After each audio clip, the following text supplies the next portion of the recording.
projet consistant à acquérir une machine coûtant 2 500 000, financé par un crédit bancaire de 1 500 000. Donc, nous prenons une machine de 2 500 000, disons une période de réalisation d'une année, entamée en 2021. La durée d'exploitation est de 8 ans. Le mode d'amortissement est dégressif. Donc la durée d'amortissement 8 ans.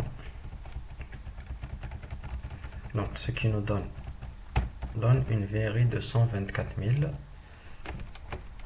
Ensuite, pour le chiffre d'affaires, disons 4 500 000 et 2 millions pour les consommations.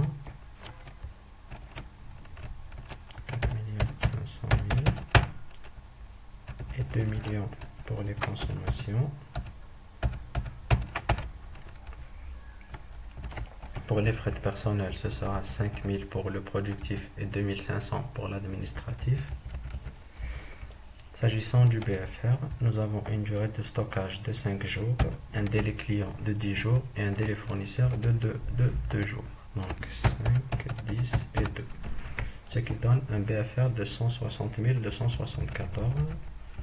Et comme la montée en cadence est nulle, et le BFR tout entier sera accordé à la fin de la dernière année de réalisation. Ensuite, nous avons fixé un taux IBS de 20% et un taux de TAP de 1%. Donc, TAP 20% et l'IBS 20%, la TAP 1%. Donc, nous aurons donc ces données dans le TCR. Ensuite, nous avons dit que le crédit bancaire sera de 1 500 000. Supposons que les actionnaires élèvent 15% et nous avons vu que le taux d'intérêt est de 5%.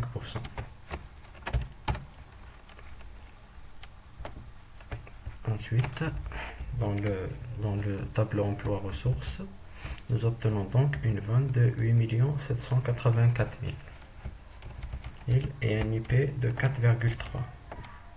Si par exemple le taux d'intérêt bancaire était de 18%, chose qui n'est pas réaliste bien sûr, le taux d'activation passera à 14,66 et la vanne à 6 654. Si par exemple le chiffre d'affaires